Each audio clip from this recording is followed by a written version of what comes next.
Hallelujah, hallelujah. Hag Pesach Sameach, Simchat Pesach.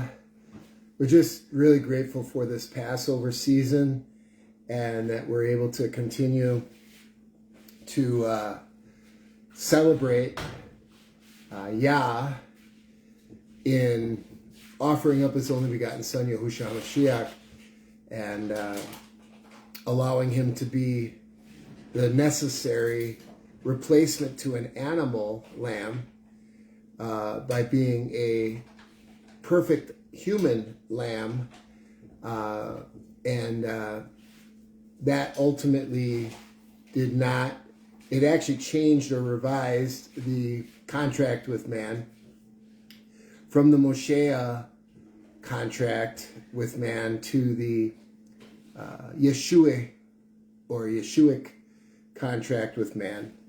And in that Yeshuic contract, what we have is we have a definite, how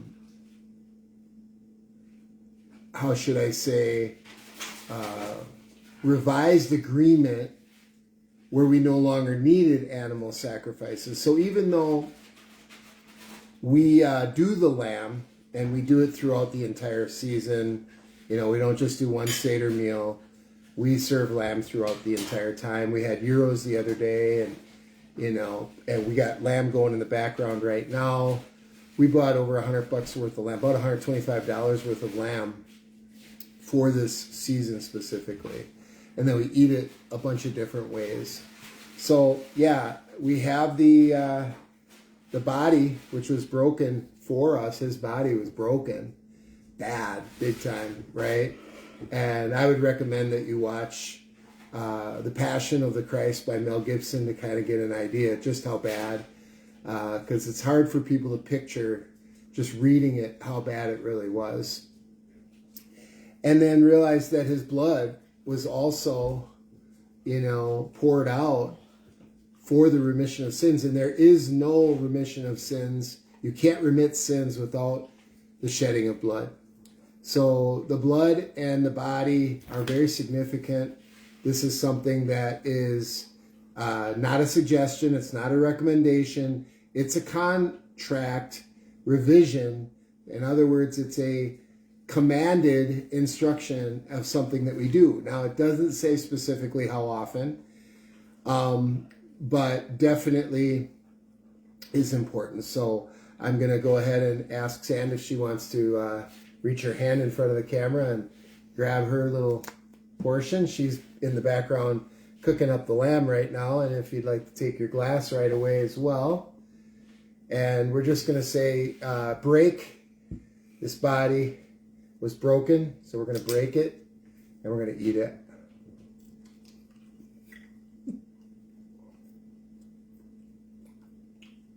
This matzah, it got a little bit hard. It's nice to eat it when it's fresh because it's soft. And we like it better that way, but we didn't want to make fresh stuff tonight. We're already making lamb in the background, so it's a little hard to chew. But I'm going to wash it down with the blood. Hallelujah. This representation of the fruit of the vine is what is probably the best English translation of that. And it does not require alcohol, wine. That is not even the proper word. There's over 10 different words for fermented drink or non-fermented drink. So we're in the non-fermented category right here. Thanks. Keeping our recovery 38 years. Thank you, Yah.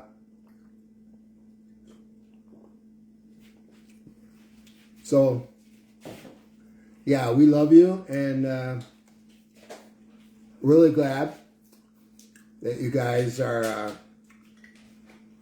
continuing to promote these and sharing these with others.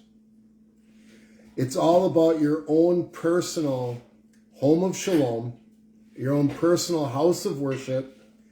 As for me and my house, we will serve Yah. Hallelujah. And that's what you really got to get down. It's not about going to some building somewhere and pretending and faking and all that kind of stuff. the building was done away with 2,000 years ago. So having to go back to a place that's actually kind of spitting in the face of the Messiah, okay?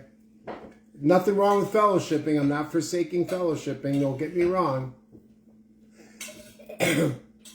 But the dwelling place of the Ruah, or the tabernacle that started out in the wilderness and then it became a palace because Solomon, you know, he built this palace with a tabernacle in it, or attached to it, as the wealthiest man to ever live. And, you know, David had the vision, his dad, you know, to do it.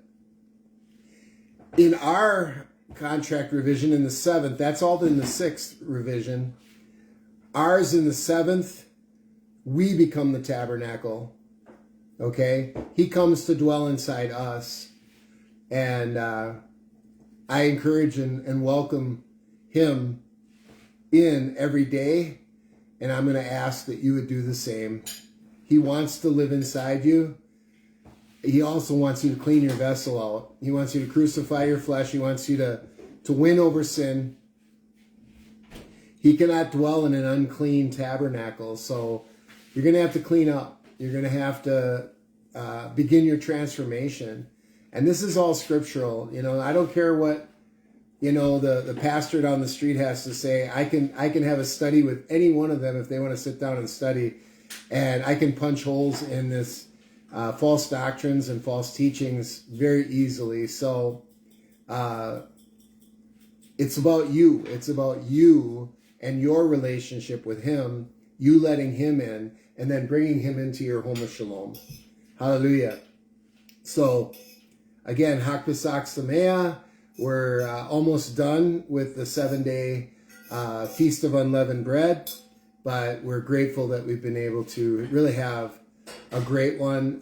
It doesn't require you to do a Shabbat the whole time, so you can work during that time, but I'm looking forward to the time when Santa and I can just take the whole week off and really focus on him for every one of the different feasts, to be able to really make it Kodesh, make it separated from the world and not have to work. But right now we're still in that mode where if a man don't work, he don't eat. And we like to eat. So,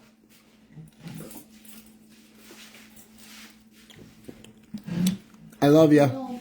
Shabbat Shalom.